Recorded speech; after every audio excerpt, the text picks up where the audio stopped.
Introducing Congresswoman Jasmine Crockett.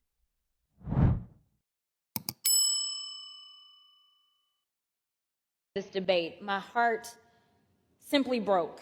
Thank you, Mr. Speaker. I rise today in strong support of my bill, H.R. 4922, the D.C.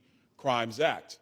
Rather than prioritizing the safety of law-abiding and protecting the lives of innocent residents and visitors, district officials have actively facilitated dysfunction and chaos through their progressive soft-on-crime policies. Instead of addressing the clear epidemic of youth crime in the city, the D.C. City Council increased the age of youth offenders to individuals 24 years old and younger, meaning fully grown legal adults in the District of Columbia can receive sentences meant for children.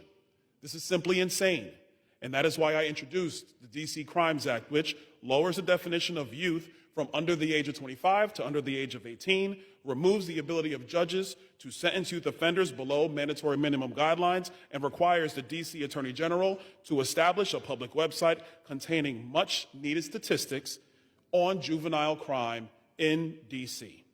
The Trump administration's efforts have shown that lawlessness is a choice, and it is time for Congress to step up, adhere to our constitutional duty, and firmly address crime in the nation's capital. Many people know me for being able to do alliterations, and all I could think about was amnesia allows adolescent accountability avoidance agility from across the aisle. So work with me for a second. Imagine being a young man born to Jamaican and Panamanian parents who messed up not once but twice. Imagine standing in front of a judge with your whole future hanging in the balance, and instead of prison, you are given a promise of mercy. Your record gets wiped clean. You get a second chance at life. Now imagine taking that promise and turning it into promotion. You go to college, you get a job, and even become a member of Congress. That's what redemption looks like. That's what America is supposed to be about. And that is exactly the story of the next wannabe governor from Florida.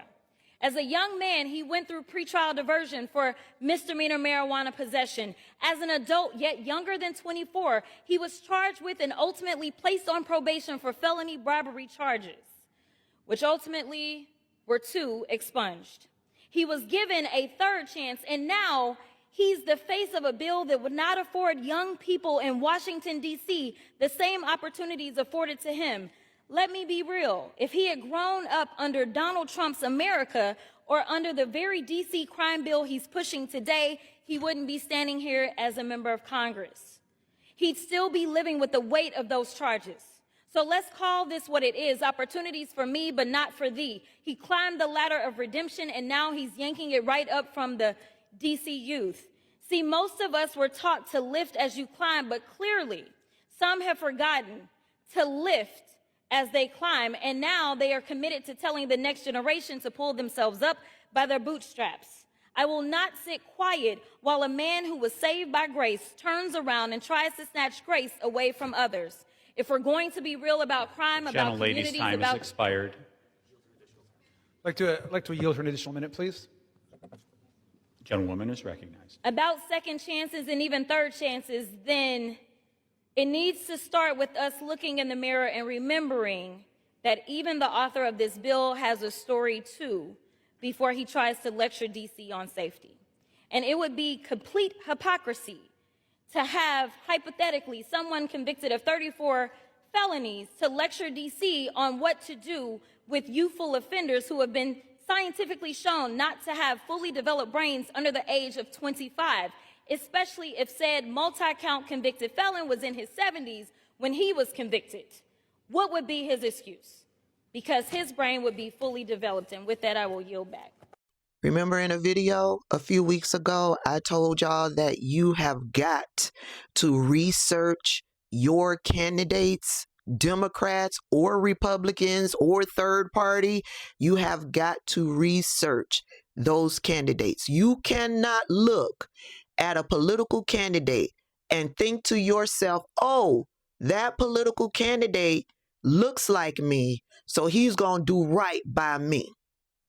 Byron Donalds and Tim Scott are they are the epitome of not all skin folk are kinfolk. Here's the facts. Byron Donalds is not Black American. He is Caribbean American. He's in this country and at one point was a criminal, not once, but twice, and was able to get his record expunged, was able to participate in programs that were implemented probably by Democrats and was pushed by our ancestors. Because of those programs, Byron Donalds was able to have his record expunged, allowing him to move on with life, to be successful, to become a United States congressman. And now that he was able to benefit from all of that, now he wants to implement policy to prevent young kids from following in the same pathway. He made it up that ladder and now he's pulling the ladder up. And who would that hurt, Black Americans? Who would that hurt the most? You're absolutely right. It would hurt our children the most. And the absurdity of it all is that he supports a 34-count felon. That's Byron Donalds. Research all of your candidates. Don't think because the person looks like you, has the same melanin as you, is looking out for you.